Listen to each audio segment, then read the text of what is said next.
Alors, bonjour à tous, heureux de vous retrouver, chers amis, en ce jeudi 21 mai 2026, 14h41, heure du Québec, sur YouTube. Merci à ceux qui sont abonnés, ceux qui ne le sont pas. Faites-le maintenant. Merci à ceux qui m'envoient des liens, des messages toujours pertinents, intelligents et très appréciés. Merci à ceux qui vont commenter. Dites-moi de vous regarder, écraser le petit pouce en l'air et partager la vidéo avec des nouvelles assez effrayantes. Et peut-être que vous n'en croirez pas vos oreilles et vos yeux, mais ça se produit en ce moment. Dans le tumulte actuel où on a, je vous en ai parlé hier, cette espèce de El Niño qu'on nous annonce peut-être historique, plus grave que celui de 1877-79, qui avait causé des millions et des millions de victimes. Naturellement, on n'est pas dans le même contexte, mais quand même, on voit qu'il y a d'autres éléments qui s'additionnent à ça, avec la crise du Moyen-Orient, la crise du détroit d'Ormuz, la crise du pétrole qui s'annonce, la crise de l'alimentation aussi, la crise des fertilisants, la crise du climat dont on est dans un grand minimum solaire, les éclosions de toutes sortes de maladies très étranges, dont celle du Lone Star Tick, le tic Lone Star, qui provoque une allergie à la viande rouge. Il y a plus de 1,5 million de cas aux États-Unis et la tique est en train de se propager partout. Attends-toi à ce qu'il y en ait au Québec aussi. Et j'en passe et j'en passe. Crise complètement hallucinante à travers le monde entre le globalisme et le mondialisme, entre les pays qui ont abusé de l'Occident pendant des décennies, qui ne sont pas capables d'accepter le fait que les États-Unis, en tête, mais il y en a d'autres qui vont sûrement se joindre à Donald Trump, veulent remettre les pendules à l'heure, veulent s'occuper de leur propre pays, puis de leur propre nation, de leur propre population, qui en arrachent. Et les contextes de tension partout, on n'est pas sorti de l'auberge, mes amis, mais cette nouvelle-là que je te partage, ça c'est la dernière, puis peut-être la plus inquiétante. Une maladie complètement cauchemardesque, appelons-la comme ça, la fameuse fièvre Ebola. Imagine-toi, c'est complètement cinglé, je ne sais pas s'il en parle, sur les réseaux canadiens ou montréalais, mais un vol d'Air France qui reliait Paris à Détroit a été dérouté vers Montréal hier, après que les autorités américaines aient interdit à l'avion d'entrer aux États-Unis. Un vol d'Air France qui reliait Paris à Détroit. Le détournement a eu lieu car un passager originaire de la République démocratique du Congo a embarqué par erreur sur cet avion-là.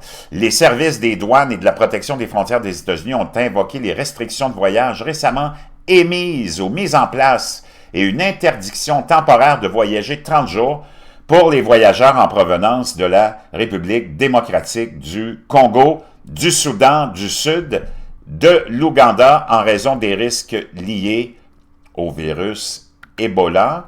Voici les détails précis concernant l'incident. Le vol 378 d'Air France a décollé de Paris, en France, à destination de l'aéroport métropolitain de Détroit-Wayne County. Le détournement, après que les autorités frontalières américaines ont refusé l'entrée aux passagers, le vol a été détourné vers l'aéroport international Pierre-Elliott Trudeau à Montréal. Moi, je veux savoir pourquoi on l'a accepté, ce vol-là. C'est complètement cinglé. Le passager, le ressortissant congolais, a été escorté hors de l'avion à Montréal, examiné par des agents de quarantaine canadiens, puis rapatrié à Paris. Après le débarquement du passager, le vol d'Air France a été autorisé à poursuivre son voyage vers Détroit, où il a atterri plus tard dans la soirée. Le virus Ebola, Air France dérouté vers Montréal en raison de la situation aux États-Unis. Pas en raison de la situation aux États-Unis, c'est en raison du fait que il n'est pas question que quelqu'un arrive de là. Voyons donc, c'est complètement cinglé, complètement gaga. Donc, c'est complètement hallucinant, naturellement, tout le monde. Tu es rendu à plus de 600 cas, 700 cas. L'épidémie d'Ebola suscite des inquiétudes quant aux décisions de Trump. Trump est très concerné aussi par cela. Les restrictions américaines imposées aux voyageurs exposés à des virus mortels pourraient, mais là, on va aller voir le Guardian, qu'est-ce qu'il raconte là-dessus. Un torchon de l'Angleterre. pourraient atteindre à leurs droits et dissuader les volontaires. Les restrictions strictes imposées aux Américains exposés au virus Ebola et au hantavirus illustrent la rhétorique antérieure des autorités concernant les mesures de santé publique. Les États-Unis imposent des restrictions strictes, ben, je pense que c'est la moindre des choses à faire, aux voyageurs américains exposés aux épidémies d'Ebola et de ce fameux hantavirus, restrictions qui, selon les experts, pourraient aller à l'encontre de leurs droits légaux et influencer le choix des volontaires lors de futures crises sanitaires mondiales. Ben, c'est ça qui est ça, mon ami. Ils nous ont fait vivre l'enfer pendant 2 ans et demi avec la pandémie de COVID-19. Hein? Ces mêmes bozos-là, ben, maintenant, c'est une maladie qui est très, très, très inquiétante.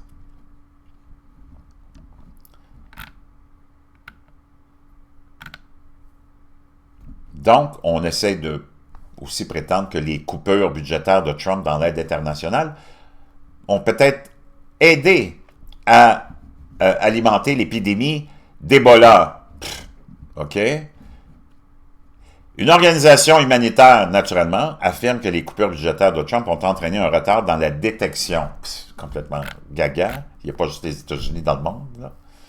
Les coupures budgétaires américaines, ça, c'est tous les globalistes, naturellement, qui s'en vont toujours dans la même direction, dans le même sens. Donc, c'est très, très inquiétant ce qui est en train de se passer. N'oublie pas que tu as la Coupe du Monde qui commence quand?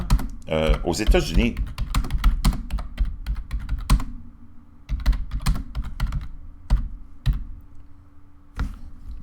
Ça commence quand?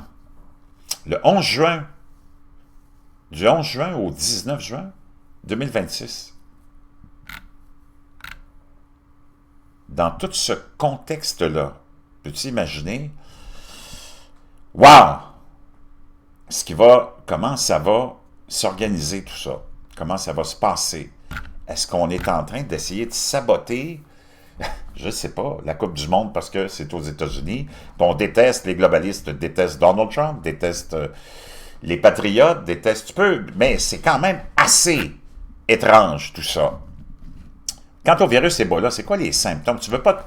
C'est une maladie complètement cinglée.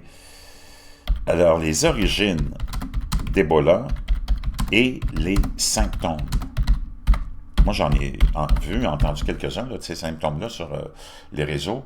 C'est pas quelque chose que tu veux vraiment te retrouver à lutter. La maladie à virus Ebola est une zoonose, maladie transmise de l'animal à l'homme, encore une fois, provoquée par plusieurs espèces de la famille des Filoviridae. Le virus a été découvert en 1976, près de la rivière Ebola, en République démocratique du Congo. Les chauves-souris frugivores sont considérées comme son réservoir naturel. Le virus se transmet à l'humain par contact direct avec des liquides biologiques, le sang, les sécrétions, les organes d'animaux infectés comme les chauves-souris. Ça veut dire qu'on les mange, les chimpanzés, on les mange, les gorilles, on les mange. Qu'est-ce qui arrive? La manipulation et la consommation de viande de brousse sont des facteurs de risque majeurs. La propagation entre humains se fait exclusivement par contact direct avec les liquides corporels d'une personne infectée, vivante ou décédée, ou via des surfaces et objets contaminés. Une personne devient contagieuse dès l'apparition des symptômes. Quels sont les symptômes? Se déclarent de manière soudaine, généralement entre 2 et 21 jours après l'exposition. Donc, c'est pour ça que ce gars-là, ou cette femme-là qui était dans l'avion d'Air France, a fait c'est elle qui est à la source, ou cette personne-là, du détournement vers Montréal de cet avion-là. C'est que tu peux l'incuber pendant jusqu'à 21 jours. Donc, tu peux ne pas être malade pendant 21 jours, pas avoir de symptômes. Apparition brutale d'une forte fièvre supérieure à 38 degrés. Fatigue intense, faiblesse, douleurs musculaires et articulaires, maux de tête et maux de gorge. L'aggravation se poursuit dans la phase 2 avec des vomissements, des nausées, des diarrhées, douleurs abdominales. La phase 3, ça c'est les complications sévères qui apparaissent, éruptions cutanées, atteintes rénales et hépatiques. Dans les cas graves de manifestations hémorragiques se présentent, tu saignes des gencives, tu saignes des yeux, tu saignes des oreilles, le sang coule de partout. Chers amis, c'est là où on en est dans ce contexte-là actuel de 2026. L'été n'est même pas commencé. Attache ta tuque, on n'est pas sorti de l'auberge.